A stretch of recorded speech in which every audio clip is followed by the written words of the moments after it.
두 번째 맞수 주제 이쯤에서 공개하겠습니다. 김정은에 대한 문재인 대통령의 평가, 이 적절한가? 국제인권단체는 문재인 대통령의 김정은에 대한 평가를 비판했습니다. 국제인권단체 휴먼 라이트 워치 HRW 어쩐 일인지 문 대통령은 김정은을 무슨 가치 있는 지도자로 생각한다. 다행히도 한국민들은 문 대통령의 망상을 간파해왔다. 딜루전.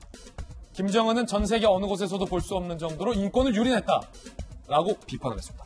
조승래 의원님, 김정은에 대한 평가, 국내 안팎에서 논란인데 휴먼 라이트 워치 국제인권단체에서는 매우 대통령의 이 인터뷰를 비판했어요. 어떻게 보십니까? 아니, 이제 국제적 인권단체가 북한의 인권 문제에 대해서 얘기하는 것은 그건 당연히 있을 수 있는 얘기라고 보고 있고요.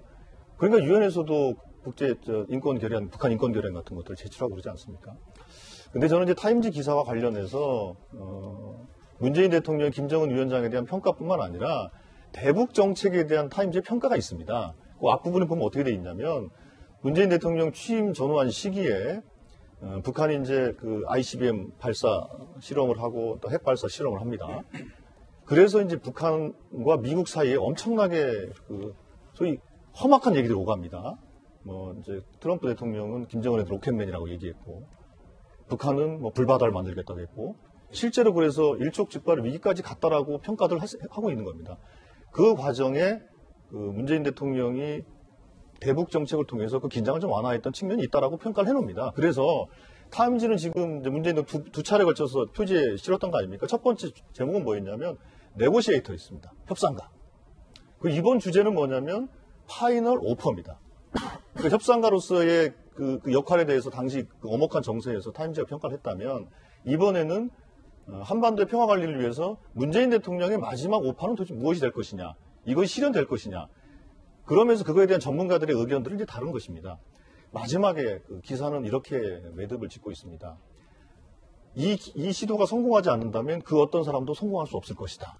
그러니까 그만큼 이제 문재인 대통령이 갖고 있는 그 협상가로서의 그 역량에 대한 신뢰를 하고 있는 것으로 타임지 기사는 매듭을 짓고 있는 겁니다. 그런 의미에서 저는 당연히 기사를 구성하는 과정에서 비판적인 논조들이 있었고 일부 전문가들이 말을 인용해서 했다고 봅니다만 그거의 전체적인 문맥에 대해서는 타임지 기사는 문재인 대통령이 한반도의 평화 관리를 위해서 노력했던 그 수고에 대해서 인정을 하는 것이고 마지막까지 하는 시도에 대해서 지켜보겠다. 이런 취지의 기사로 저는 이해를 하고 있습니다. 그러니까 대통령이 김정은에 대해서 솔직하고 의욕적이며 강한 결단력, 국제적 감각도 있다라고 평한 것이 망상은 아니다. 라는 말씀이신 거죠. 망상으로 이해하는 사람도 있을 수 있겠죠. 그건 시각의 문제라고 보고 있고 어떤 지도자든지 간에 양면성이 또 다양한 견해가 있을 수 있는 것으로 보기 때문에 망상으로 보는 측면도 있을 것이고 또 그 국제적인 감각을 갖고 있는 지도자라고 트럼프도 평가했고 아주 영리한 지도자라고 평가까지 하지 않았습니까? 그런 다양한 시각들이 있을 것이다. 이 말씀 드리는 겁니다. 예. 이양수 의원님은 문 대통령의 김정은에 대한 평가에 대해서 어떻게 보세요? 똑같은 기사를 읽었는데 너무 다르게 판단하는 것 같아서 두 분이 지금 기사를 전혀 다르게 읽었어요. 당이 다르면 기사도 이제 다르게 받아들여지나 이렇게 생각이 듭니다.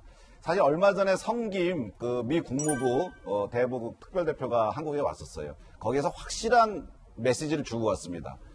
북미 대화 하겠다. 그런데 먼저 당근을 주는 일은 없다. 그런데 북한은 먼저 당근을 주지 않으면 절대 움직이지 않습니다.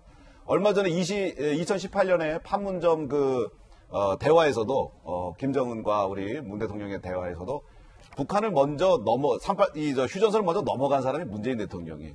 북한은 그렇게 자기들이 되게 중심이 돼야 되고 우리한테 와서 아련을 해야 된다. 이런 느낌, 그런 위신과 체면을 중요하게 생각하거든요. 그래서 뭔가 미국에서 당근에 해당하는 어떤 위신을 세워주고 체면을 세워주는 어떤 행동을 해야지만 북한이 움직인단 말이죠. 그러면 북미 대화는 결국 진행되지 않아요.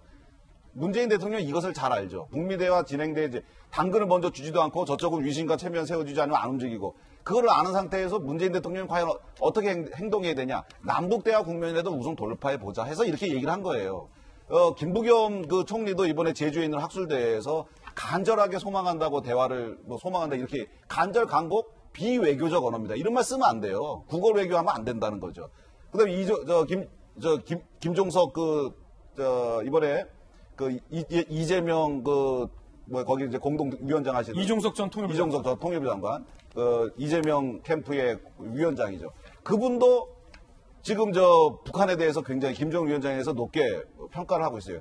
이런 것들이 국제사회에 어떤 신호를 주냐면, 대한민국의 지금 집권 세력은 북한을 굉장히 우호적이고 좀 정상적이고 상당히 유능한 정부로 생각하고 있나?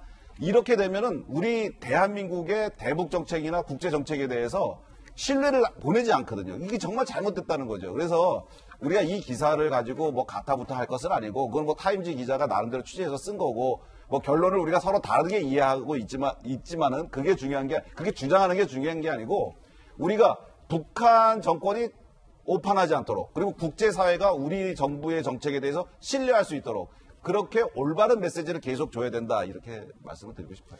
국어외교 이런 표현 나왔는데 짧게 조 의원님 한마디. 예, 실제로 이제 북한의 그 비핵화, 한반도의 비핵화를 이끌어내기 위해서 얼마 전에 한미 정상회담을 통해서 바이든 행정부가 대한민국 정부의 외교 정책 대북 노선에 대해서 깊이 공감을 했고, 그에 따라서 한미 간의 철저한 공조를 통해서 북한 문제를 해결하겠다는 합의를 한 바가 있습니다. 그 부분에 대해서는 여러 가지 이제 전술적인 선택이 있을 수 있습니다. 예를 들면 뭐 제재를 먼저 완화해 줄 것이냐, 아니면 어떻게 할 것이냐, 이 문제에 대해서 있습니다만, 그건 방법론의 문제이고, 큰 방향성에 대해서 합의가 됐다. 그 방향성에 대한 지지를 미국 정부는 보내고 있다, 이 말씀입니다. 자, 국어 외교다 아니다 의견이 팽팽합니다. 속보 상황 때문에 사실 좀 더 의견 들어봐야 되는데 오늘은 여기서 줄이겠습니다. 60초 광고 보고 돌아오겠습니다. 잠시 후에 뵙죠.